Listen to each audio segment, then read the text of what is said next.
I, Yunusa Ceesay, do swear that do swear that I'll speak the truth, I will speak the truth, the whole truth, and nothing but the truth. and nothing but the truth. So help me God. So help me God. You may be seated, Mr. Ceesay.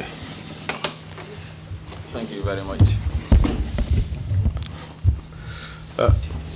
Mr. Ceesay, welcome to the TRRC. My name is Ceesay, and I am going to lead you in your evidence before the commission. Do you understand? I do. Mr. Ceesay, I know that you have very good education. You have studied in the United Kingdom and have quite a number of certificates in computer science. That's right. We understand you're very proficient in the English language. But for the purposes or for the benefit of our audience, I would encourage you to speak in the Wolof language so that also members of your sect would understand your testimony and hear how you firsthand how you represent their position. That's right. Is it all right with you to speak in Wolof? That's perfectly fine, but in some instances, I would prefer going English. That is also understandable. So when we get to those points, you may speak in English. Just let us know, because there would be, the interpreters would have to follow what you're saying and make arrangements accordingly. Okay. So in those instances, please do let us know when you intend to speak in English. There are a few things I would wish to discuss with you. The first, of course, is your biography. Okay. We would need to know who you are as a person, your background, where you went to school and things like that. Yeah. We would also want to know your connection to Kir Mohammed Ali. Okay. I believe it is in Salem, isn't it? It is Upper Salem, yeah. Yes. We would also want to know briefly the history of Kir Mohammed Ali and how this sect, this religious sect you belong to, came about, who started it, Yep. and how it had continued up to today. Okay. We would also want to know your ways of worship, some of the differences with other sects in Islam. Okay. We would want to know about Sheikh Ndigal, who we understand was in fact the main head of your sect, yeah. who's now been replaced after his passing by his son Muhammad. We would want to know about him. Okay. We would want to know about the tussle or the competition for authority, Yeah. between the various families who are descendants of the main sheikh who established or who strengthened your sect in your village. Yeah. We would want also to talk about the problems that surrounded the renovation of the mosque in your village in Kir Mohammed Ali, Yep. and the problems that arose out of that. We would want to talk about the allegations of forced allegiance to a new sheikh who was imposed ostensibly by Gambian authorities from Senegal.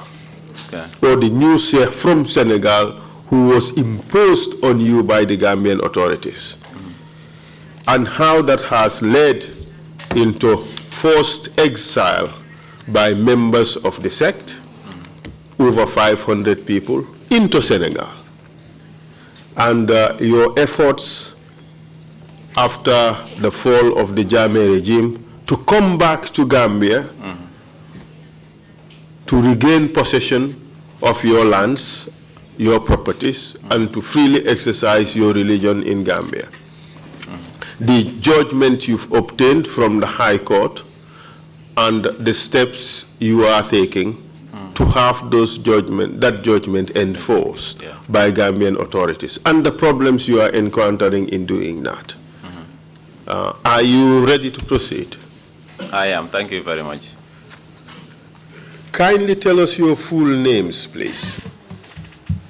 I just wanted to ask, am I being translated, if I speak in Wolof, am I being translated into English or? Yes, you would have, if you choose to speak in Wolof, you should wait for the interpretation from English to Wolof, and then you would respond in Wolof, and we would wait for that interpretation from Wolof to English. It is important that we hear most of these testimonies in the local languages, so that the people would know what is going on. But in this particular case, for members of your sect to also understand what you are representing here on their behalf. Thank you. So what are your full names, please? Nakanga tuda? My tuda Yunusa OS Ceesay. My name is Yunusa OS Ceesay. Where were you born? Fan nga judo? I judo si dëkk bu ñuy wax Njaaw nekk Upper Salom district si northern part of Central River region. I was born in a village called Njao in the northern part of the NBR. Mr. Ceesay, I would encourage you to allow 3 seconds between speeches, that is, between the interpretation and the time you start to respond to the question. That way the speeches would not overlap, and we get to hear exactly what is being said. You understand? I do. Thank you. You said you were born in Njau village. That is in Upper Salom, right? Ngane yangi judo ti dëkk bu ñoo wax Njaaw ci tundi Upper Salom. Wow. Yes. What is your date of birth? Ban bés nga juddu? Man maa ngi juddu 11 July 1975. I was born on the 11th of July in 1975. Can you tell us your educational background? Di ñu mëna wax sa njanga fan la tollu? Ak jaar-jaar yi. Wow. Wow. Dafa mel ni maa ngi jeexal primary school si atum 1988. I completed my primary schooling in 1988. Wow, si laa fa jógee dem high school si fu ñuy wax Tahir Ahmadiyya Muslim High School ba 1993 pour O levels. From there, I went to the Tahir Ahmadiyya High School for my, and that's where I stayed for my O levels till 1993. Where is Tahir Ahmadiyya Muslim High School? Where is it located? Tahir Ahmadiyya High School bobu fan la nekka? Mu ngi nekk si dëkk bu ñuy wax Mansa Konko si Lower River region. The school is located in Mansa Konko, where they call the Lower River region. And what did you do after you completed Tahir High School, Tahir Ahmadiyya Muslim High? Bi nga jeexalee Tahir Ahmadiyya Muslim High School, lan nga def? Commencé naa woon di def business si hardware materials from 1993 after O levels to 1995. I started to do business in hardware materials from 1993 to 1995. Wow, then sila fa jógee from 1995 to 97 maa ngi doon def a diploma in management information system. From that year 1995 to 1997, I was doing a course on higher diploma in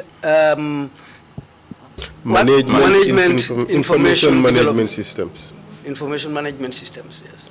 Proceed, please. It was a diploma la woon. Oh, okay, it was a diploma. Then from 1997 to 1999, Mangdon Ligayal Continent Bank, Gambia Limited. From 1997 to 1999, I was working for the Continent Bank in the Gambia here. Bima joge fofu sila tuki 1999 dem Angleterre. From that, that's the time I traveled to the United Kingdom in 1999. UK bima deme tam sila commencé study di def advanced diploma on management information system under the Association of Computer Professionals. So when I reached there, I started to study management information, my higher diploma for computer professionals. Bima joge fofu tam Which institution? The advanced diploma was on St. Patrick's International College in London. St. Patrick's International College in London. And which period was that? An jamano la won lolu. That was from 2000 to 2002. That was from 2000 to 2002. Proceed, please. Bima joge fofu sila def networking. From there, I did networking. Si Funyawa Kent College, Lolton was in Kent, England. At a place called Kent College, that's also in the United Kingdom. What do you mean by networking? In which discipline are you referring to? It was network management. It was network management. Would that be a branch in computer science? Lolu bon dafa melni ben bankhas la ci njangum computer science. Wow, lolu la wa. Yes. Proceed, please. Agali. Bima fa joge sila commencé di liggéey 2003 ba 2008 si company bu ñawa Cook Trading sitting Bourne in England. Then from there I started to work for a company called Cook Trading. Cook Trading in the United Kingdom there from 2000 to 2003. 2003 to 2008. 2003 to 2008, sorry. And what did you do after that? Gannaaw lolu lan nga def? After that, I came back home in 2008. After that, I came back home in 2008.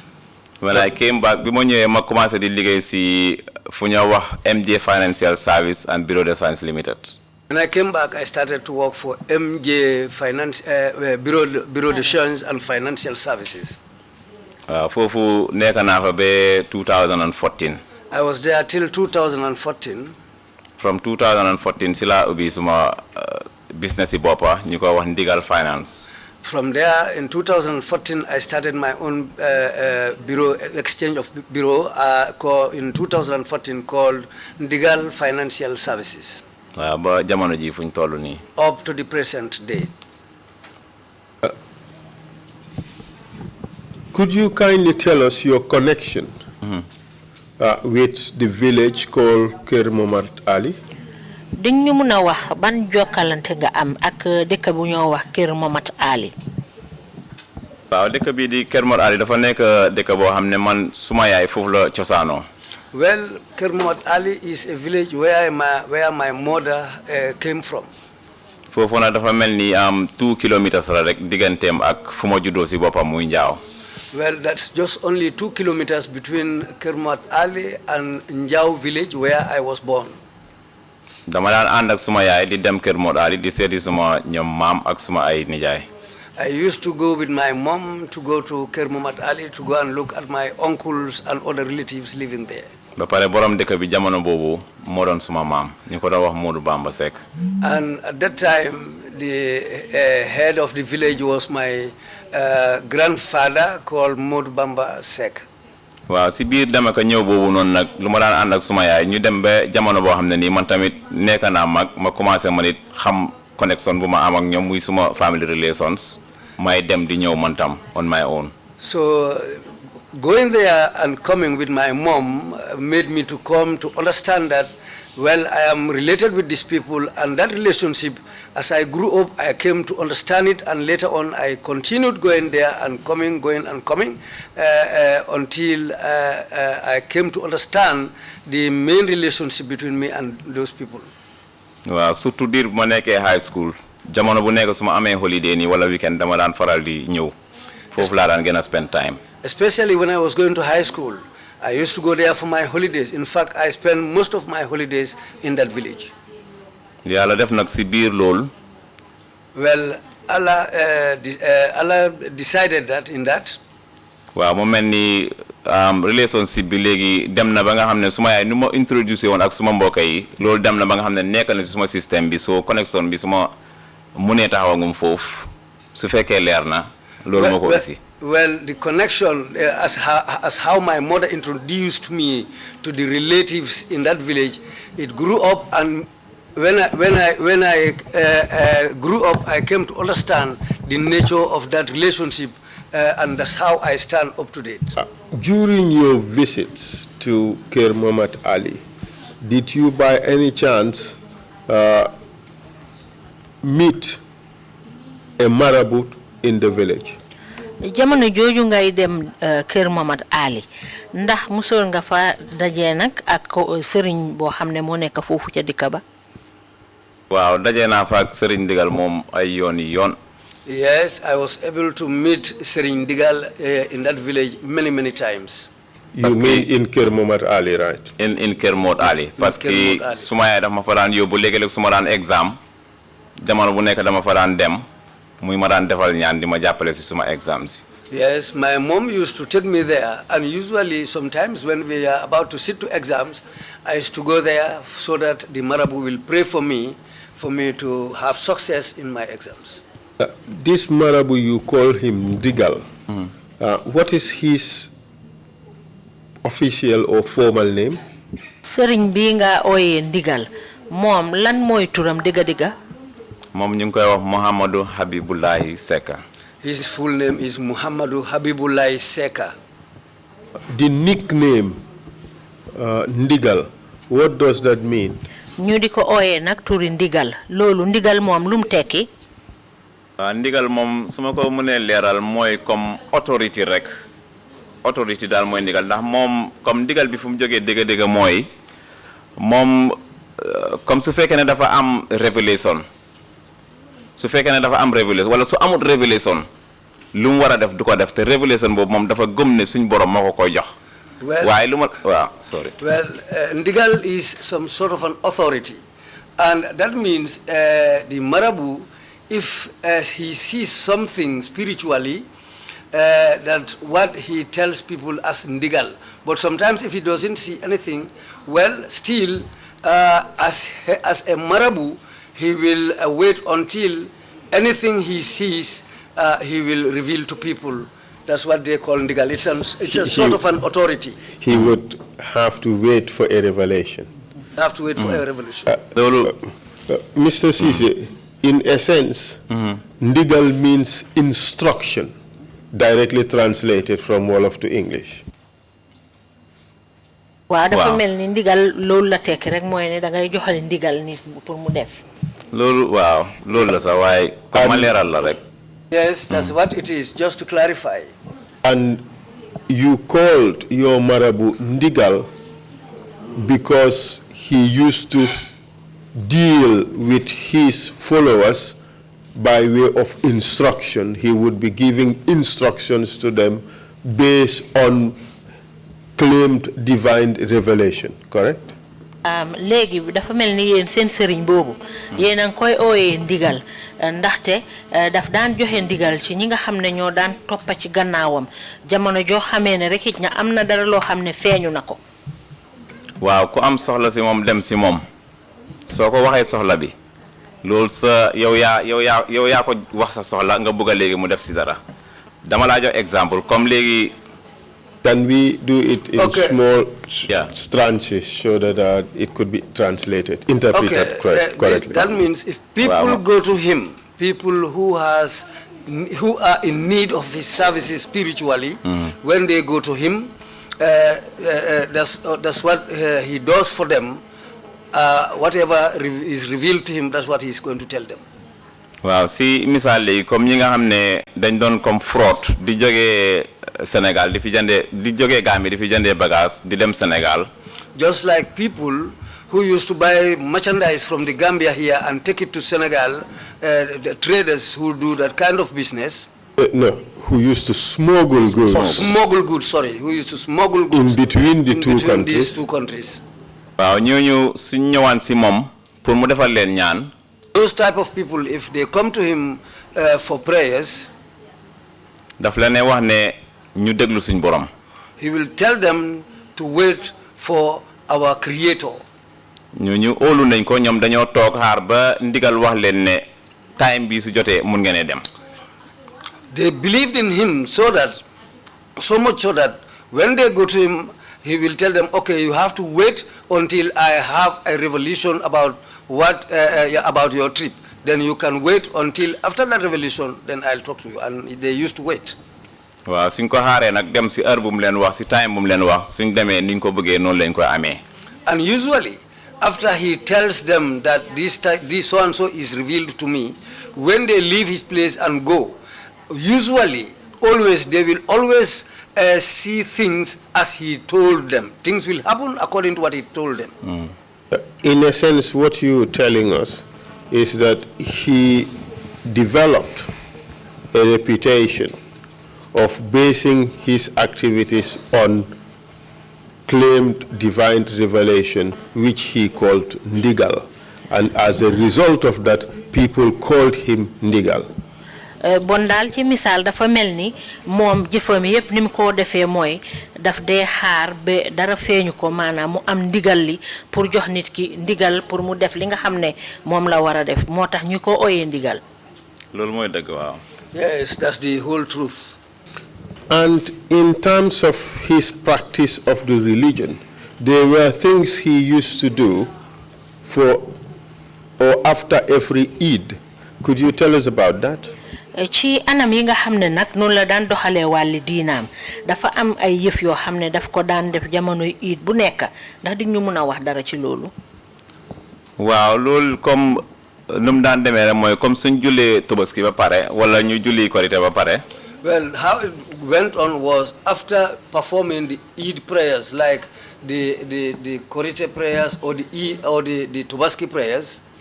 waaw suñ demee ba ñetti fan bis bu leer bu si topp. After 3 days after the Eid, daf dee faral di def lu ñu wax siyaare. he usually performs what's known as siyaare. siyaare boobu nag siyaare la rek daf dee oo léegi ñi nga xam ne ñoo ko gëm ñoom dañ dee xam bis boobu ne bis bu leer ñetti fan buñ si tegee bis bu leer bu si topp gannaaw julli. Well, that siyaare is just as we all know what is siyaare, that he does it 3 days after the Eid, and his followers will converge at his place to perform that siyaare. waaw loolu nag lim si daan def rek mooy génn di waxtaan ak mbooloo mi di leen waare xibaar yi nga xam ne moo jógee suñ borom war a jëm si xeet wi anami leeral yooyu rek mooy li nga xam ne moo daan waral siyaare boobu daal. And in that siyaare, what happens is that he will come and preach to them and tell them revelations that were shown to him by Allah. That's the way that siyaare goes on. Tell us a bit about his teachings of the religion. wax ñu tuuti ci ni nga xam ne noonu la daan jàngalee diina bi. waaw moom li nga xam ne moo nekk fundamental issue bi si diina ji nu mu ko jàngalee mooy. The fundamental issue in his way of teaching Islam. Islam dafa am sarihatul mutahara am haqiqatul munawara. Well, you have to translate those Arabic words, please. Islam has this. You said two things. What are they in Islam? waaw léegi nag moom sarihatul mutahara bi mooy comme ñu bari ni ko xamee rek mooy julli or génne asaka nattu muram koor ak yu demee noonu juróomi ponk yi daal. That means the 5 daily prayers, the fasting, and giving out the alms, and other the 5 pillars of Islam. And the 5 pillars of Islam are the Sarihatul Mutahara. Yep. Good. And the other one? The other one is Haqiqatul Munawara. Haqiqatul Munawara, what does it mean? So tell us what Haqiqatul Munawara, what does that mean?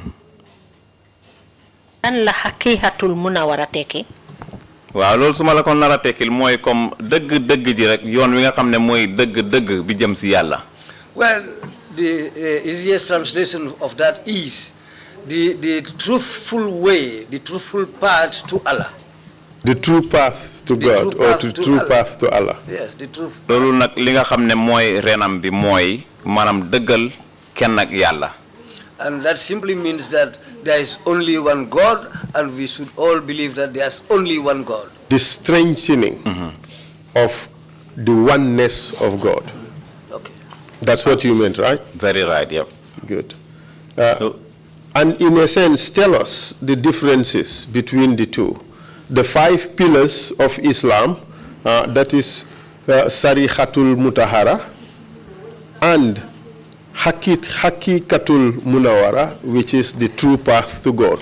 What, in your view, what are the differences? Léegi ñaari yoon yooyu nga xam ne mooy yoon yi jëm ci yàlla mooy ñaari yoon yi nga wax noonu mun nga ñoo wax ñaari yoon yooyu lan mooy uute bi ci nekk. waaw sariya moom leeral naa fi ne mooy juróomi ponk yi rek nga xam ne daanaka kuy jullit fii xam nga ko. Well, the Sharia is just as I clarified here is the five pillars of Islam. waaw xaqiqa nag dafa nekk loo xam ne nii xëybu. Haqiqa is something. dañoo wax xëybu maanaam lu nëbbu la. lu nëbbu la. lu nëbbu la maanaam loo xam ne la si biir la yëg-yëg la daal. Yeah, something that is hidden. waaw ndax. Spiritual. Spiritual, yes. waaw waaye loolu lim doon spiritual nit ki dafa am pour jaamu yàlla ba yëg ne moom am na yaqiin. Well, that means somebody has to perform his or her religious duties accordingly. waaw moom. He says a person has to worship up to a particular level of spirituality. Proceed, please. waaw su demee ba àgg foofu moom mooy am yëg-yëg boobu. When the person reaches that level, until you are aware of it yourself. Until you reach that level of spirituality, yëg-yëg boobu. waaw su boobaa nag baatu laa ilaha illallah boobu nga xam ne mooy doxal xaqiqatul munawara mooy ren bi. And the word La ilaha illallah is the root of the way. Of the type of worship. waaw kuy dox si xaqiqa moom dafa mel ni moom loolu rek baatu laa ilaha illallah boobu la xoolut sàmba xoolut demba. Means that the person doing that is only focusing on that word La ilaha illallah. In a sense, Mr. Ceesay, you're telling us that haqiqa or haqiqatul munawara is based on sikar. léegi dafa mel ni bon Mr. Ceesay li ñu bëgg a wax mooy haqiqatul munawara dañ ko wéer ci mbiri sikar. waaw mun nañ koo waxee noonu parce que léegi wala zikrullahi akbar xam nga sikar wax nañ ne moo gën a kawe si anami jaamu yàlla. loolu borom bi wax na ko. Yes, we can have it that way because they said sikar is a very powerful way of worshiping Allah. It's the highest. It's the highest way of worshiping Allah. waaw loolu nag tënkuwut si ñu gis la ngay def nu ngay defee ñu ne kii mu ngay jaamu yàlla. te lan. maanaam tënkuwut si. It's not based on. It's not waaw teguñ ko si ne nit ñi dañ laa xool xam ne yow yaa ngay jaamu yàlla. It's not based on people seeing you saying that you are worshiping Allah. waaw waaye loolu yow la ak sa diggante ak sa borom ndax sikar boobu lu mooy def si yow. That is between yourself and your creator because that sikar what it does to you. waaw mooy léegi maanaam sa xol bi moom laa jël laabal ko jegeloo la yàlla ba pare benn ñaawteef boo xam ne yow di nga si dox loolu kenn du ko gis nga def ko. And that is something that will take you nearer to Allah, and there will be nothing that you will keep in your heart which deviates from the Islamic path. It's something that would cleanse your heart and makes you closer to God. waaw loolu nag mooy li nga xam ne julli su normalee nit ki suy julli mu normal. Yeah, that means when somebody is performing prayers which is normal. su boobaa moom xolam bi dafa war a laab set. And in that sense the person has to have a very clean heart. doo ko gis mu dugg si wax loolu doxul dëgg. That person will not go into anything that carries lies or falsehood. du tuumal nit wala yàq dara nit ci loo xam ne tegut ko fu wér. He will not accuse people or give bad names to people which are not true. parce que baatu laa ilaha illallah bi nga xam ne moom rek la ak yàlla ñoo am connexion boobu. Because the word la ilaha illallah is the connecting issue between him and his creator Allah. loolu moo tax léegi doomu aadama du ko jaral léegi mu am merum yàlla. This is why it is worth for him that he doesn't want Allah to be angry with him. waaye léegi dafa mel ni ñun nag anam boobu noonu moom lañ jël di ko defee si siikaar bi ak dundin bi ñëw dundi mu nekk loo xam ne du loo mun a toog ak nit mu gis ko si yow. Well, that's what now we have decided to take up and put it in the siikaar, and it's something that people has to see in you. In essence, Mr. Ceesay, if I understand you, Yep. in your version of religion, you do not perform the 5 daily prayers in accordance with Sarihatul Mutawara. That is, you don't observe the 5 pillars of Islam. kon yow dafa mel ni ni ma déggee sa wax mooy yéen ci anam yi ngeen xam ne ci ngeen dee jaar pour jaamu doo leen dee jëfee juróomi ponki islam yi nga xam ne moom nga wax ne ci sarihatul mutahara. am na yuñ see jëfee waaye julli bi moom jëfee wuñ ko comme ni ko sarihatul mutahara di jëfee. There are some which we used to perform, but not all of them as what the Sarihatul Mutahara explained. Your sect, you do not observe 5 daily prayers as mandated by Islam. You replace that by zikr. léegi yéen seen tarixa bi dafa mel ni juróomi ponki islam yi ni nga xam ne noonu la ko diina islam santaane doo leen ko dee jëfee noonu da ngeen ko uutale ak leneen lu ñoo wax sikar. waaw juróomi ponk yu sariha tëral ngay wax islam dafa am sariha am haqiqa. Yes, the 5 pillars, they have the Sariha and the Haqiqa. sariha moo tëral juróomi ponk yooyu ñun doxuñ si. It is the Sharia that established the 5 pillars. We don't go by that. You don't observe that, We don't yes. observe that. And what do you observe? We observe haqiqatul munawara just like I briefly said. It's explanation bi mun naa gën a leer waaye dina jël time fu mu jógee ba fu mooy agsi nii waaye dama ko sort of tënk noonu rek ne baatu laa ilaha illallah boobu nga xam ne ñun nu ñoo jaamoo doo ñu gis nga ne kii mu ngi jàpp di julli nit ñi xool ko xam ne mu ngi jaamu yàlla. It is sorry. okay. The Haqiqatul Munawara is what we follow, and that is we perform it in the way of sikar, not like people see you performing ablution and carrying out other norms of prayers and so on. Let me ask it this way. There is this general belief amongst Muslims that you have to perform or observe the 5 pillars of Islam, which includes prayers, 5 daily prayers.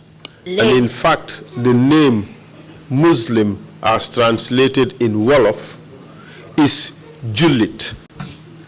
And Jullit in Wolof means a person who performs the prayers, as known in Islam, Jullikat. Léegi li nga xam ne moom lañ gëm ci wàlli diina islam muy muslim jullit dafa war di def juróomi ponki islam yi nga xam ne moom lañ santaane loolu sax moo waral tur bi nga xam ne ñu ngi wax ne nit ki jullit ndaxte julli dafa war a bokk ci li nga xam ne muy sa ngëm ci wàlli diina bi.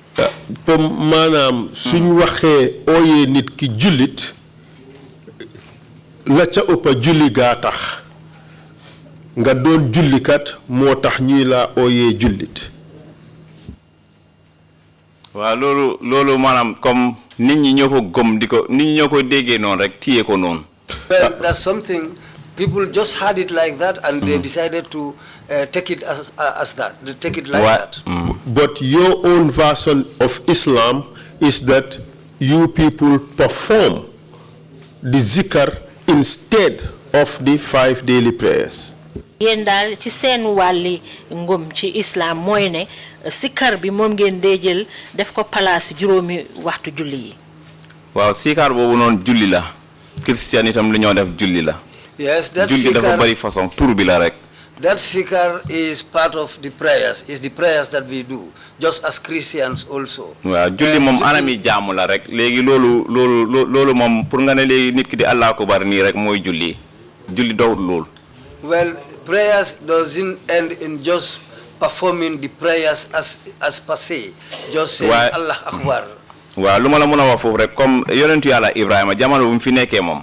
What I can say, Prophet Ibrahim, when he was alive, dafa am nu mu daan jullee. there was a way he used to pray. waaye bi yonentu Muhammad sallallahu alayhi wa sallam ñëwee moom itam léegi dafa ñëw ak beneen façon julli. When the Prophet Muhammad sallallahu alaihi wasallam came, he came with another way of prayers. loolu yëpp julli la tuddoon. They are all called prayers. waaw loolu nag mooy lu si xew. That's what happened. Just to get it clear, the 5 daily prayers that is normally observed by Muslims in Gambia is different from what your sect does, which is just zikr and no ceremony as such of sujood and ruku and all that.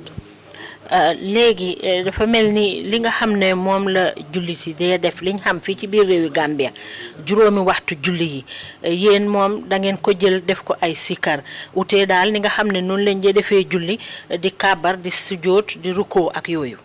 Lool mo am. Yes, that's what it is. You agree with that? That the ritual perhaps is a much better word than ceremony. Thank you, Sagar, for that. The ritual that Muslims go through of, up, down, and all the things involved in it is different from what you do, which is you just pray within yourself using the names of God. Wa ndax nangu nga ci lolu nak ne li nga xamne modi façon jaamu bi juliti de def di kabar sujud ruko yeen ngeen jël ko nak def ko palaasam li nga xamne modi sikar yeen mom ngeen jël def ko place julli bobu. Waaw lool amna lu nekk ci biir way amna lo xamne tam ci kaw lañ koy def moy dinañ sikar tam di tuddu tur yalla di tàcc suñ loxo yi. Yes, that's true, but also we do this sikar one, and when doing it we call Allah's names whilst clapping and calling Allah's names in the sikar. Let's now move on to talk about the history of this place. Kër Momat Ali. Léegi nak ñu dem ci li nga xamne modi taarixi bërëb bi muy Kër Momat Ali. How did that village come into being, as far as you know, up to the moment when the people had to leave that village? Yow ci sa wàlli xam-xam naka lañ sancee dëkk boobu Kër Momat Ali ba ñëw ci jamono ji nga xam ne daal nit ñi fa nekkoon jógee nañ fa. waaw dëkk bi di Kër Momat Ali ku ñoo wax Momat Ali moo ko sanc Momat Ali Sect si atum 1777.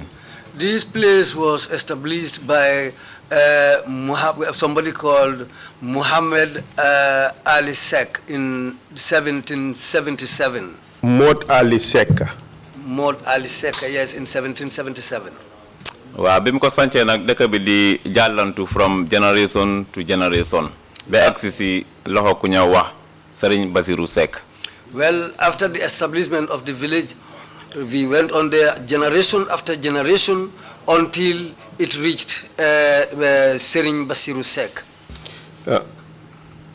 The village took its name after the original founder, Mod Ali Seck, correct? Dafa melni dëkk bi ñu ko tuddé ki nga xamné moko ñika sanca muy Mod Ali Seck non la. Lol mo am. Yes, that's what happened.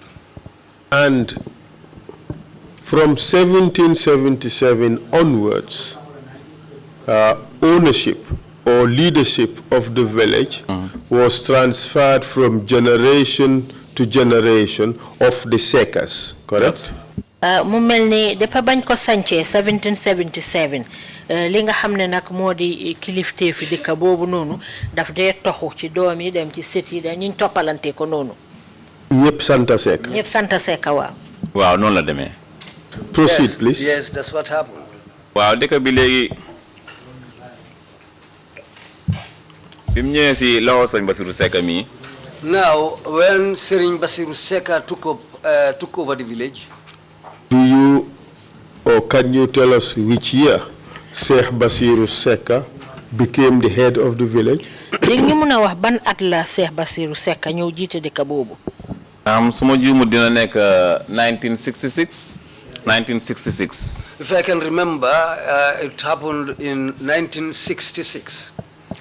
Proceed, please. Fekk Serigne Bassirou Seck mi tam amna yenen dëkk yo xamné mom mo len sanc. And at that time, there were other villages which were established by Serigne Bassirou Seck. Mom By nak Sheikh Bassirou By Seck. Sheikh Bassirou Seck. Serigne Bassirou. Could you tell us which villages, if you know by any chance? su fekkee ne xam nga dëkk yooyu nga xam ne moom la sanca ndax di ñu mën a wax yan dëkk la. Amna dëkk bu ñu wax Touba Saloum ci Sénégal. There is a village called Touba Saloum in Senegal. Amna dëkk bu ñu wax Taïba. And there is another village called Taiba. And where is Taiba? Pondali moko sanc da xana. Tayba fan la nekk. Taïba ci Gambia bi la mom. Taiba is in the Gambia. Where about? Taïba ci Upper Saloum la nekk. Taiba is in the Upper Saloum. Any other one? Wa amna Bondali tam, Bondali. There is a village also called Bondali. Where about? Bondali xawma fu mu fi nekké mom. Bondali, I don't know its Wa location, xamna né ci dëkk yum sanc la. but I know it is one of the villages he established. Proceed, please. Wa lim daan def nak moy ñen ci doomam ñi daf leen dé jël assign leen affaires yi ben ci dëkk yum sanc non. Well, what he used to do was to to give assignments to his sons to take care of those villages that he established. Ñoñu ñoko We want to understand how that was done. Would it be to just assign someone with excuse me, with responsibility over a village, or would it be to install a person in a particular village with the responsibility to take care of the affairs of that village? Léegi ñu bëgg xam rek loolu naka la ko doy defee ndax dafa jël kenn yóbbu ko teg ko ci benn dëkk pour moom mu jiite doxini dëkk boobu ndax dafa jël kenn ca dëkk ba jël ko mu doon koo xam ne mooy jiite lépp luy dox ca dëkk ba. waaw dafa jël kenn ci doomam yi rek teg ko ci dëkk boobu mu jiite maanaam lépp loo xam ne moo xaaju ci doxali di dëkk boobu. Yes, he used to take one of his sons and put him in charge of whatever is going to happen or whatever is going to take place in the village. He will lead everything that goes on in that village. It was more of installation. A person is installed in the village instead of merely assigned with responsibilities over that village. Dafa melni borom dal dañ ko jël yobbu ko samp ko ci dëkk bobu mu nekk fa lu outé nak jël ko xamné mu ngi ci biir dëkk ba santa ko liggéey dëkk ba. Waaw non la démé légui am Yes, that's how it went. Si biir lool nak si la Serigne Bassirou Seck mi ni jël ki ñuy wax Mohamadou Habibullah Seck mi ndigal. Yes, in the way how things went, this is how Sheikh Bassirou Seck decided to take up Serigne, the man called Ndigal, to perform things with him. That's how he installed his son, called Muhammad Bassirou Seck Ndigal, as head of the village. Is that it? That's right, yep. Proceed, please.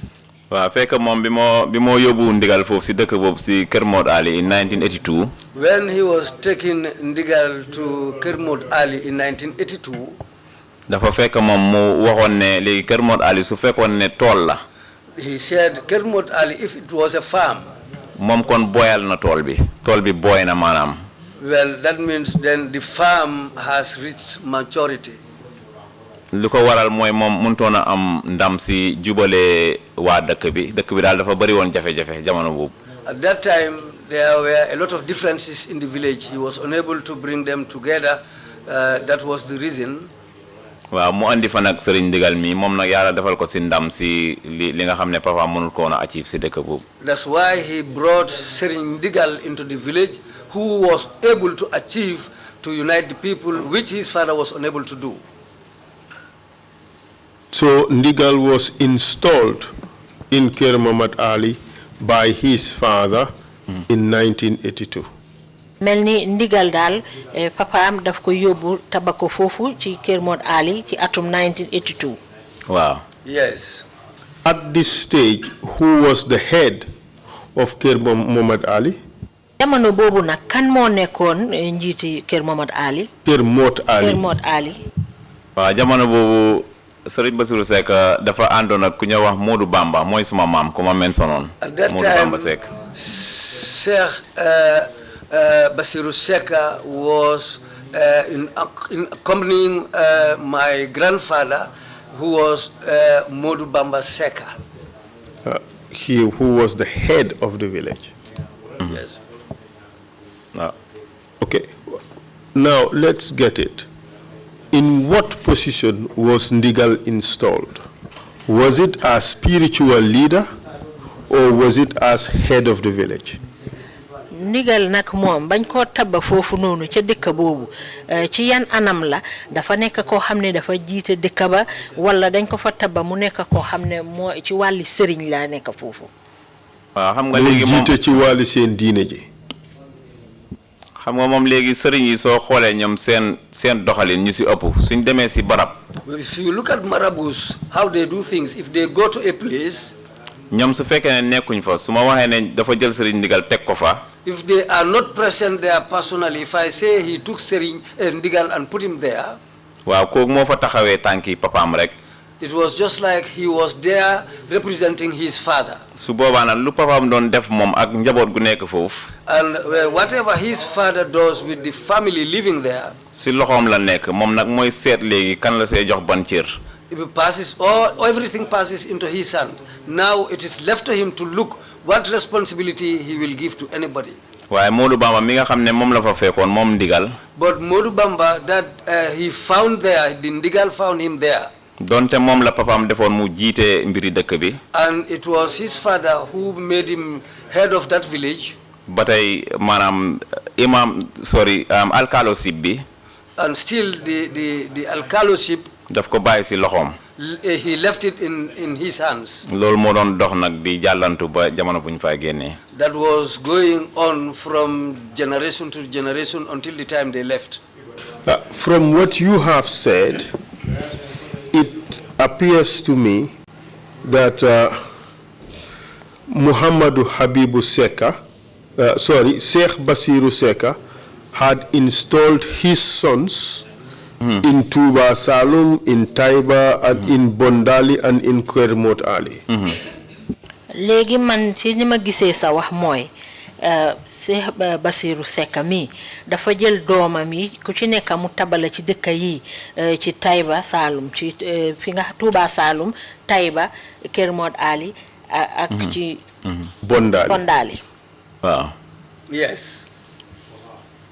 So as of 1982, Muhammad Bassirou Seck, alias Ndigal, was in charge of Ker Muhammad Ali.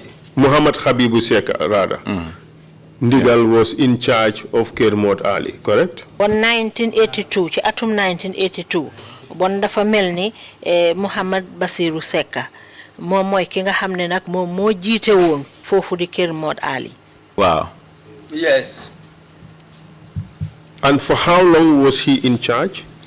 moom ci yan waxtu ban diir la fa nekkoon jiite fa. 1982 bi mu ko jiitee ba 2007 bi mooy génn jamono. He took over from 1982 until the time he passed away.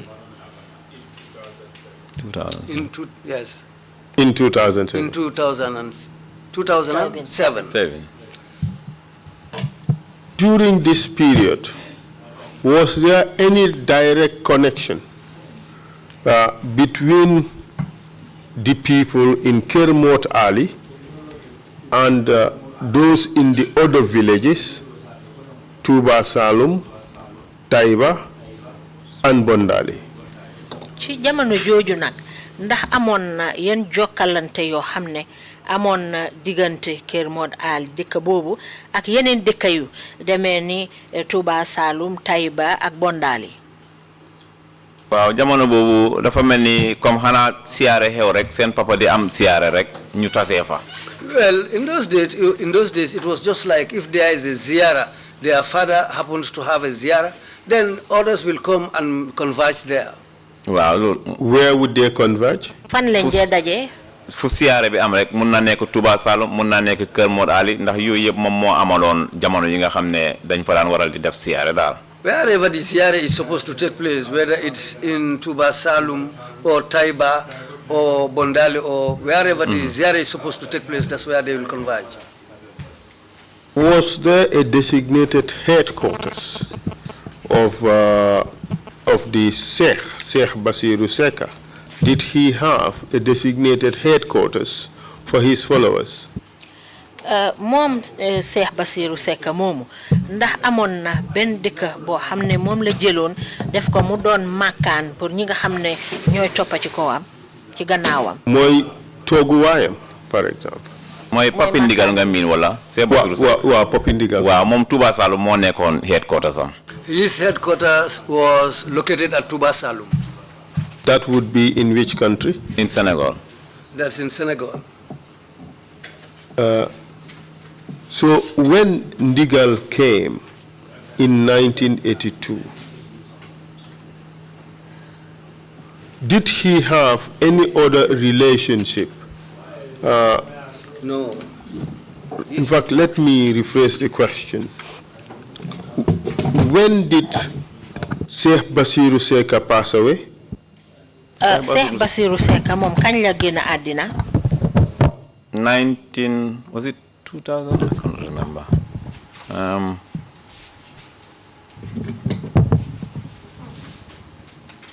I would think it's 2000. I think Around the year 2000. around the year 2000. 98, okay.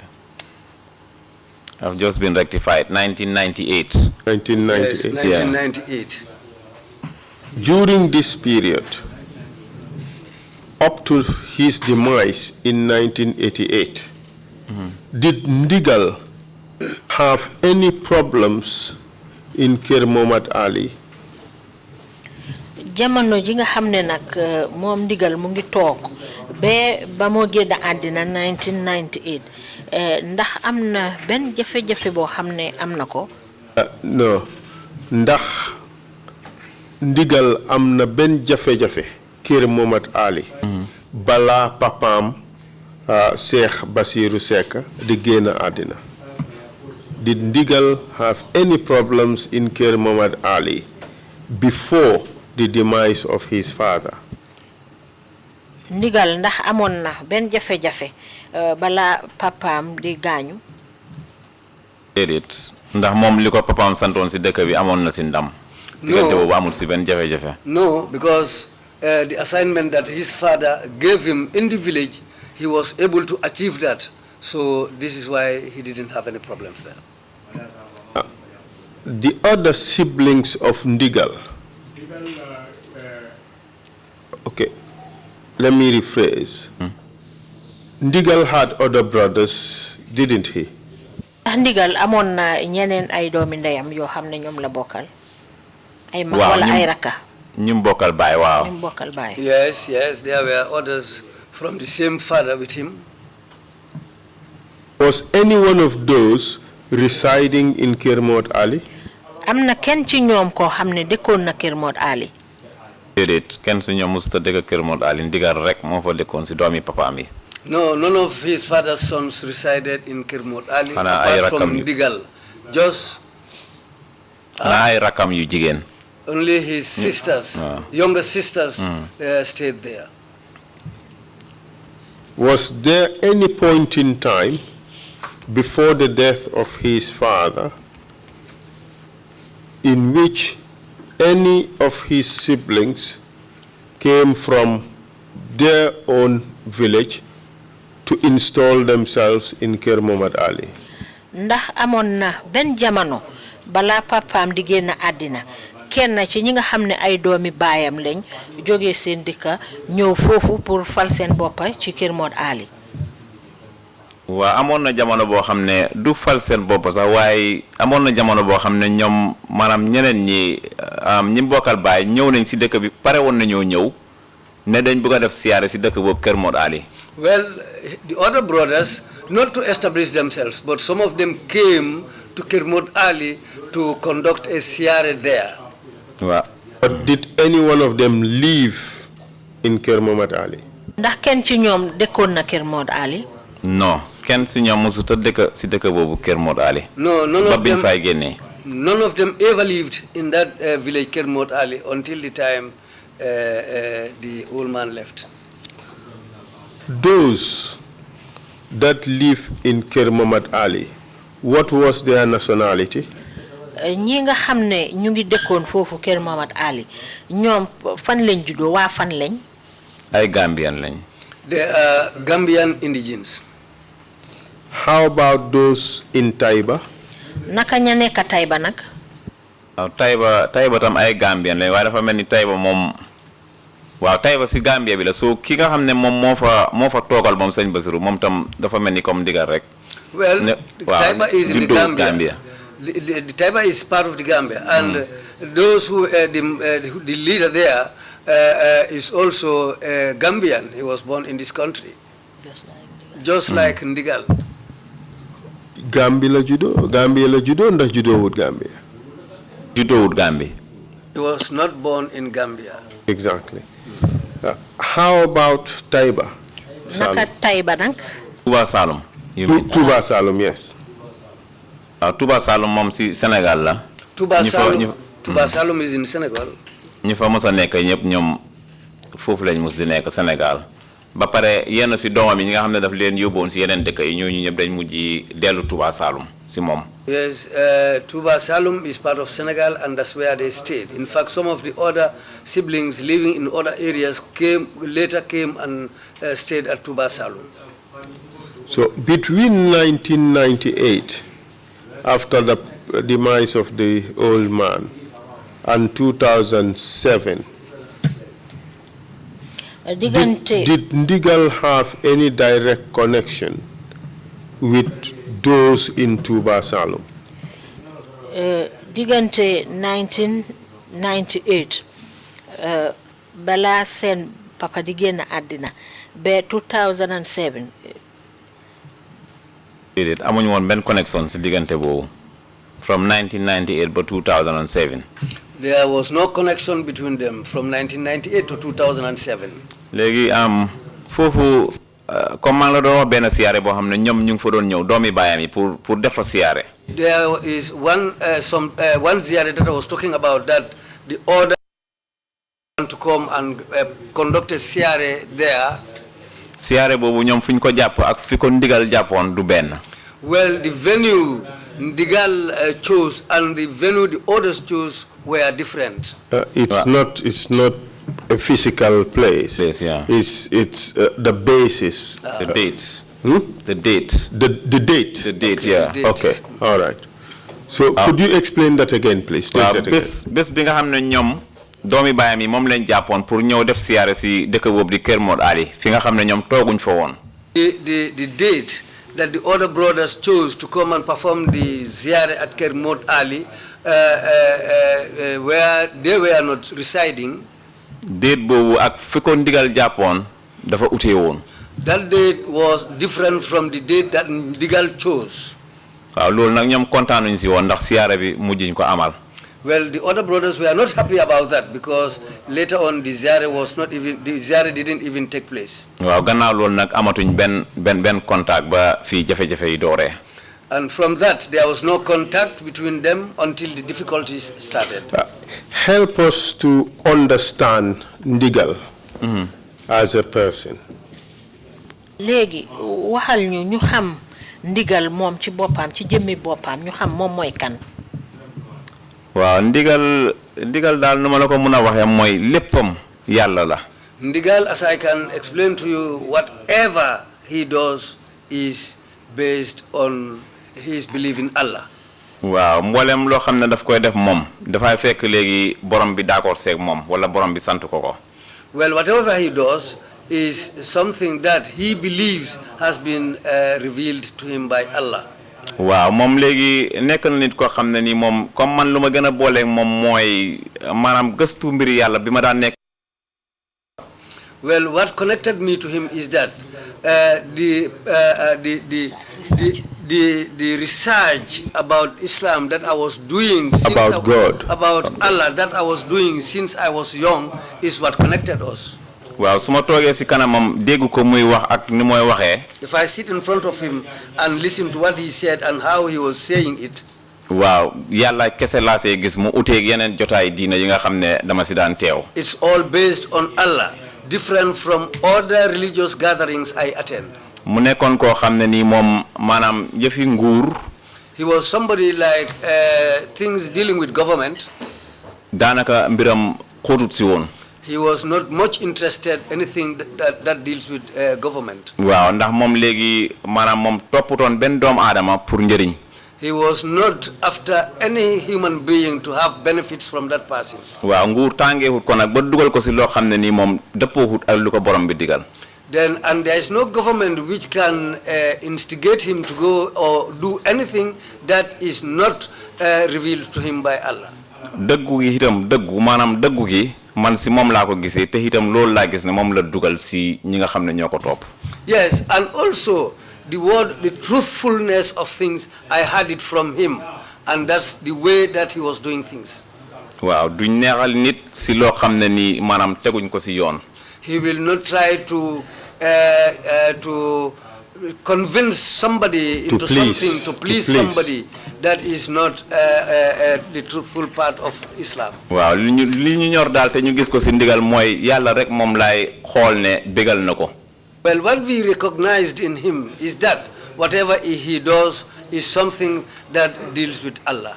waaw si biir loolu su fekkee ne bégal na si doomu aadama tam kon sant yàlla. In that, if he has done something human beings, well, that's thanks to Allah. waaye su si doomu aadama bégu tam moom mbégum yàlla rek laay topp.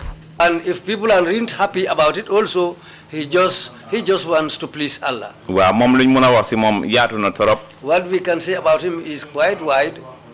waaw waaye dafa mel ni doxalin di jamono nu mu soppeekoo. But just like how things have changed in the generation. waaw te moom mu indi loo xam ni dëgg gi kese la xooluñ si benn doomu aadama. And what he brought is just the truth. He didn't look into the eyes of anybody. waaw xëy na su taxawee dina am ñu am jafe-jafe. So sometimes if he stands, some people will have difficulties. waaw loolu nag mooy lu ñu dal. That's what happened to us. Could you tell us about the changes in your religion that occurred and when those changes happened? ndax di ñu mun a wax soppeeku yi nga xam ne moo am ci sa diina gi ak kañ la soppeeku yooyu xewoon. waaw ndigal moom mu ngi doon dox si sarihatal mutahara bi ñëpp xam nii. Ndigal was just operating on Sarihatul Mutawara, just as we know. Mutahara, not Mutawara. Mutahara, as we know. waaw ñun ñëpp si loolu la ñu tàggatoon tam si lañ doon dox.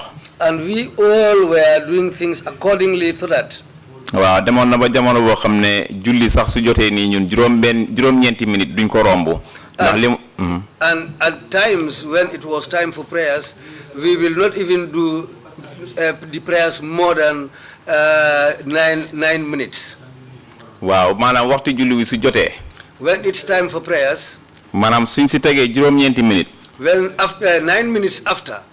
dina fekk ñun ñëpp julli nañ. We would have all prayed 9 minutes.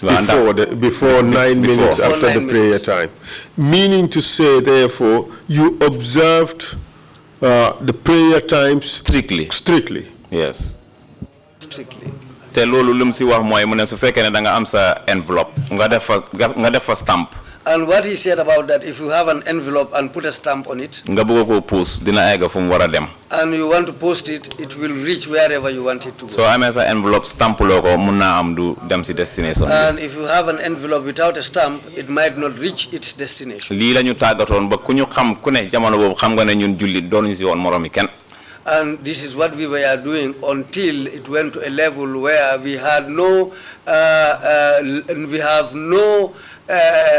nobody who can be equal with us.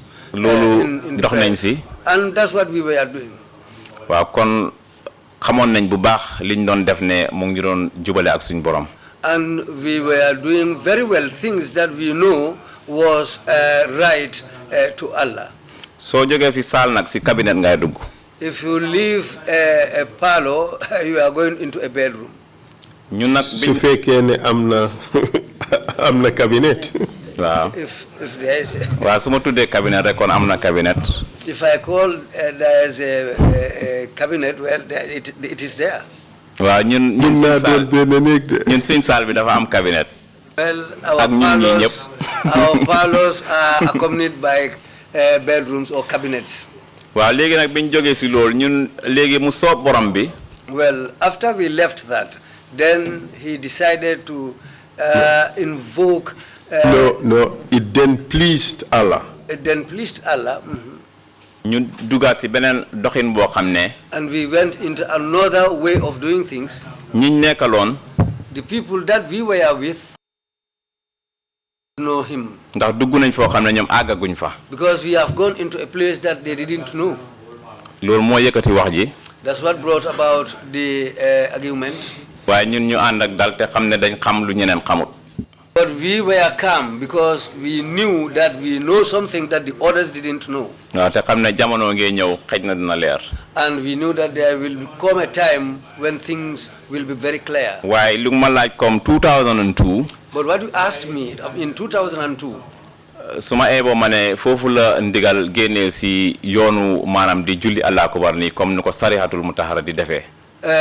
If I can say that was the year that 2002 was the year that he changed and left the way that we were previously doing our prayers. Wow. That is the ritual of prayers. Ritual of prayers. ndigal moom am na xam-xam am na jàng ñëpp seere nañ ko. Digal has the know-how, he has the knowledge, and everybody knows that. waaye dafa dem ba mu soob ko suñ borom di ko xamal yoon wu mu gërëm. But it went to a level that Allah was pleased and he knew how he was doing it. waaw 2000 bii daal comme lu ma laaj foofu la déparé di ñàkkaa julli. And it was in 2000 that he changed and stopped praying. In terms of his following, how was it like compared to the satellite villages or sects established by his father? ci ni nga xamne mom non la doon jëfee naka la uté ak yeneen dëkk yu ndaw yi nga xamne ñu ngi denda mom ak wala tarixa yi nga xamne ñu ngi ci ñi nga xamne ñoo nekkoon na bayam. waaw uté bi mooy li ma wax nii rek sari ak xaqatul munawara bi. The difference is just what I said, the Sharia and Khitwal Munawara. waaw waaye ci dëkk bi foofu am fa jàmm daal amuñ benn jafe-jafe ak dëkk yooyu. But despite all that, they were all living there. There was no problem with them. In terms of followership, could you give us a comparison between the various sects or the various groups or the satellite villages? Ndax di ñu mëna wax nak suñu mu dé mengalé ñi nga xamné ñoy ñokoy top ak ñeneen ñi top ñeneen ñi. Talibé yi manam naka la uté bi mel. waaw ndigal moom li nga xam ne moom la ko yàlla may si mbooloo moom amul kenn si doomi baayam yi koo xam ne yàlla may na ko lu jege lool sax. Well, ndigal, what Allah gave him is quite different and more higher than anything that the other brothers have. te moom nekkutoon mag si doomi baayam yi. And he was not the eldest of the sons of his father. waaw noonu daal la demee moom li mu amoon si taalibe daal moom maanaam doo ko compare sax at all. Well, the amount of students he had, you can't compare it with the others. Could you give us an estimate of how many followers he had? Ndax duñu mëna xaymal mom ñaata talibé la amone? Dina jafé pour ma quantify ko waye xamna né dal 5000 mom dina ko wara mut sax parce que mujjé gi ñu bari dañ daan joggé ci yenen réew yi sax di ñëw di jébalu ci mom. It will be difficult to quantify it, but I will say 5,000, it might be even more than that, because people were leaving even other countries to come and present themselves to him. To come and pledge allegiance to him. Yeah. Could you tell us about this concept of Jebalu? What it meant for your people? How is it done? Jebalu naka lañ ko doon defé naka lañ daan jébalo ci mom? Naka lañu jébalo nga min wala lan moy jébalu ak naka lañ ko daan defé ci ndigal? Waaw jébalu mom moy comme légui manam yalla mom moy suñu borom ñun ñep.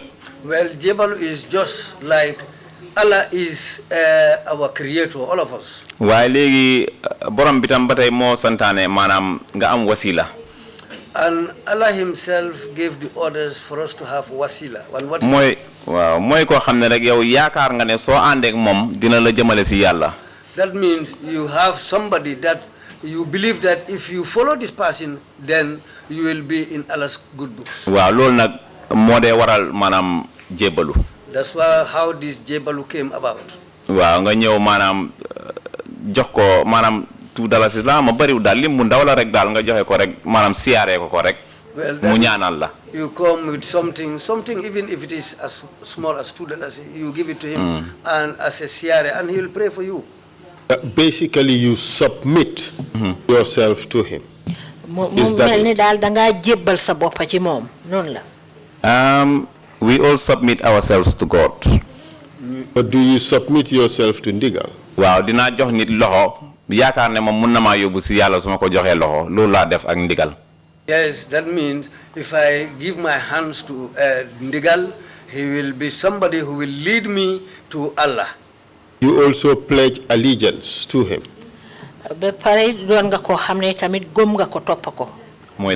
Yes, that's true. And commit your loyalty to him.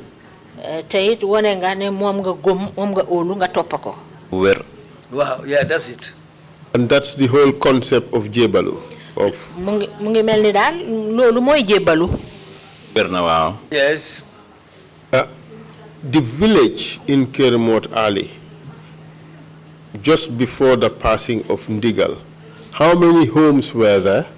Deka bobu ñuy wax Kermot Ali bala Ndigal doon genn adina ñaata kër fa nekkon?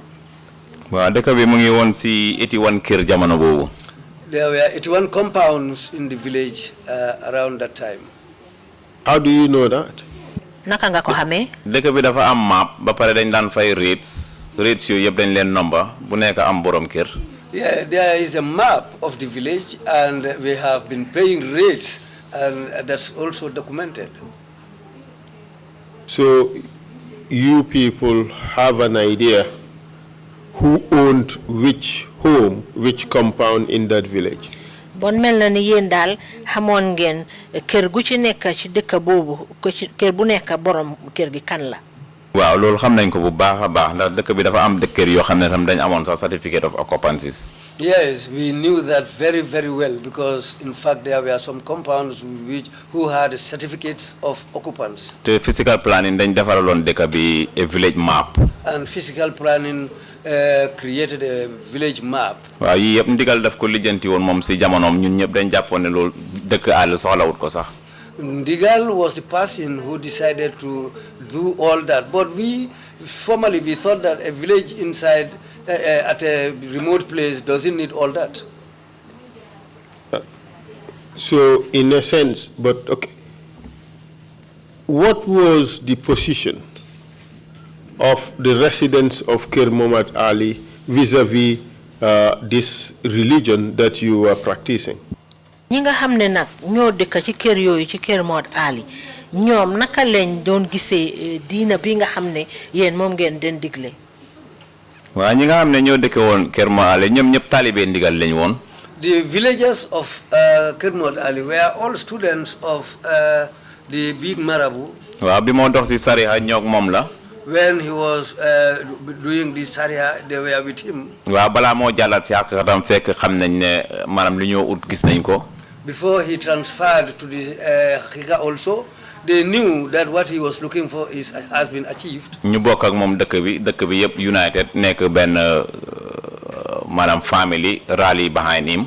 And also when he reached that level, the whole village united with him and followed him and became one family. So in a nutshell dëkk bi ñu fa nekkoon ñëpp taalibe ndigal lañ. Just like all who were living in that village were all students of Ndigal. Your tariqa or your sect, how would you call it? In which of the religious sects known in the sub-region are they more closely allied to? Yen sen tariha bobu naka ngeen ko ooyee ci tariha yi nga xam ne moom lañ xam ci réew mi ak réew yiñ dendal tariha yiñ fi xam ban tariha ngeen ci gën a jegeñanteel. waaw tarixa moom dafa nekk maanaam juróom-ñaar fukki tarixa ak ñett. loolu yëpp si yoonu islam la. Tarixa is like 73, and that's something that most of all follow or know. mooy maanaam 73 tarixa daal mooy maanaam yoon yi nga xam ne. yëpp si yoonu islam la daf laa jëmale si yàlla. Those 73 tarihas are ways of worshipping which will get you closer to Allah. waaw tarixa bi nga xam ne moo mujj si tarixa yooyu mooy tarixa bu Cheikh Ahmadou Bamba Mbacke salika xayrun salika min ayatillahi bi mu sos. The last one among them was the one established by Sheikh Muhammad Bamba. boobu mooy tarixa Muridullahi. That's the Muridullahi tarixa. waaw ñun suñ gom-gom bi si biir tarixa Muridullahi lañ koy oote ndax léegi beneen maanaam tarixa dootul génnati gannaaw tarixa murid bi. That's why we follow that tarixa Muridullahi, because we believe that no other tarixa will come out after the Muridullahi. Are you sure about that? Positive.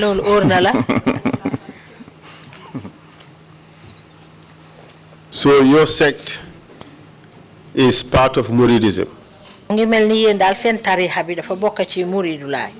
Wow. Yes. Which aspect of Muridism is it most closest to?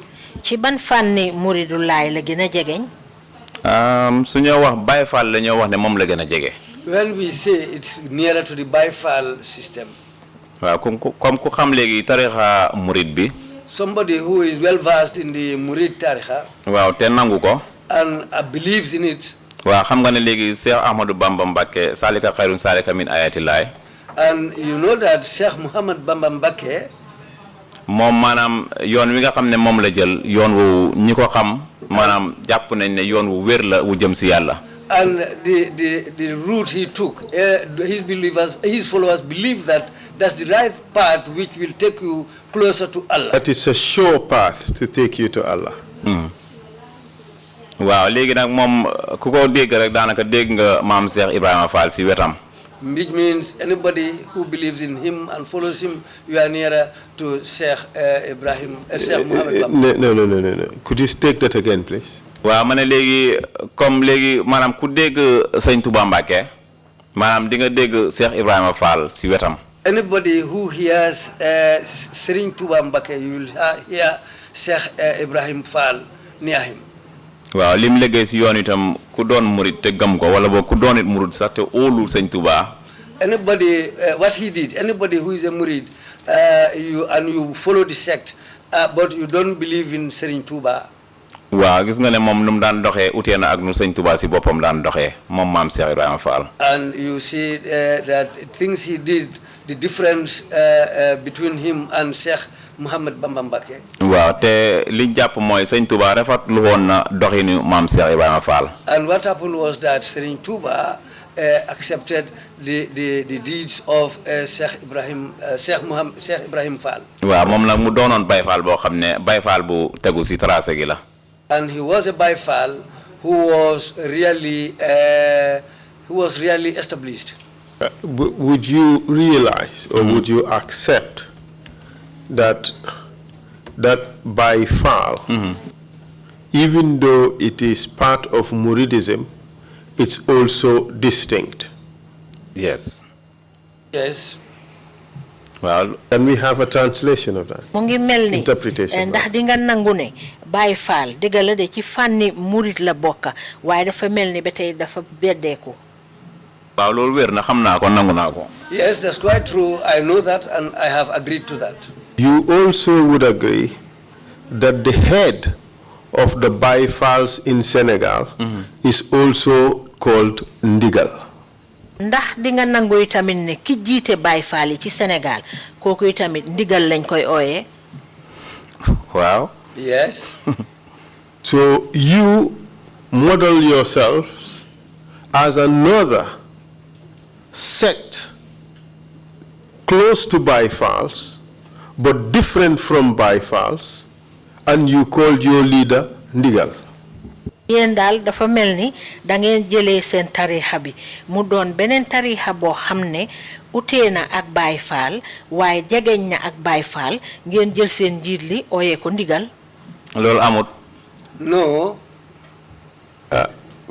Would you accept, as you've just said a little bit earlier, that your sect is closest to the Baye Falls in terms of the way you do things? Ndax di nga nangu ne comme ni nga ko waxee rek ci gannaaw tuuti ne yéen seen tarixa bi dafa nuroo ak ni ngeen ni Baye Fall yi di jëfee seeni mbir. waaw nuroo nañ waaye liñ nuroo mooy maanaam duñ julli loolu suñ ko waxee Baye Fall fii ñu bari loolu lañ ko xamee. waaye ñoom duñ oor waaye ñun dañoo oor. Well, they are very similar, but there is a difference because the Baye Fall, some of them they don't fast or they don't pray, but we pray and we fast. No. Like the Baye Falls, we do not pray, but there is a difference between us. They don't fast, and we observe Ramadan, we do fast. You agree that's what you said? Yes, that's what I said. Okay, thank you very much. So you are similar to Baye Falls, which means also that you are somewhat different. Mu ngi mel ni daal yéen da ngeen nuroo ak Baye Fall yi waaye ci yeneen anam yi xaw ngeen a uute. Wow. And you also call, like the Baye Falls, you also call your leader Ndigal. Yéen tamit nag comme ni Baye Fall yi rek yéen a ngi ooyee seen njiit li Ndigal. Baye Fall yi ñoom seen njiit li maanaam kañ la seen njiit li doon Ndigal. Baye Falls, well, when did their leader become Ndigal? mu ngi mel ni Ndigal mu fi nekk ni léegi doomam bi moom moo ñu jiite waaye ooyee wuñ ko Ndigal. Just like Ndigal, did Ndigal existing here? His son is here, but we didn't call him Ndigal. Maam Cheikh Ibrahima Fall duñ ko daan ooyee Ndigal te moom xanaa moo sañ ci Baye Fall. Maam Cheikh Ibrahim Fall, the man who established Baye Fall, we didn't call him Ndigal. liñ tuddee Ndigal mi Ndigal loolu leerul ma waaye suñ Ndigal mi liñ ko tuddee Ndigal loolu leeral naa ko fi ba pare. What they call Ndigal is not clear to me. But what kon modèle luñ suñ boppa tuddee suñ njiit li Ndigal comme Ndigal yi Baye Fall yi. No, we didn't model ourselves like the Baye Fall Ndigal. But you would accept that the Baye Falls have a head called Ndigal, you also had a head called Ndigal. Waaye di nga nangu ne Baye Fall yi am na njiit lu ñoo ooyee Ndigal yéen tamit ngeen am njiit lu ñuy ooyee Ndigal. Ngeen amoon njiit bu ñuy ooyee Ndigal. waaw loolu am na. Yes, that's true. And both sects claim to be part of Muridism. te yéen ñaari tarixa yooyu yëpp yéen a ngi bokk ci tarixa Murid. waaw. Yes. And both sects don't observe 5 daily prayers. te ñaari tarixa yooyu yëpp buy Baye Fall ak yéen seen bos bi du ñuy julli waxtu wi juróom. man de Baye Fall yi léegi moom xaw ma na dañ dee julli wala duñ julli Baye Fall yi jamono bii xaw ma na dañoo julli ndax duñoo julli ndax am na ñuy ooyee seen bopp Baye Fall am na ñu ma si xam dañoo julli. kon loolu duma ko mën a leeral dëgg-dëgg waaye ñun moom duñ julli ñun. Well, the Baye Falls, the present Baye Falls, I don't know. We, our sect, we don't pray, but I have seen Baye Falls who perform prayers. I think, Mr. Chair, we can leave it at that for the time being. It's beginning to get interesting. So we leave it at that for the time being, at least so we take the usual morning break of 30 minutes, of course, under your guidance, Mr. Chair. Thank you very much, Councillor. Thank you, Mr. Ceesay. Quite an education. I believe all these section issues that you raised would lead us to Yahya Jammeh at some point. If not to Kanilai, but certainly to PIU. Thank you. We would resume at 12:05. Meeting is adjourned. Thank you.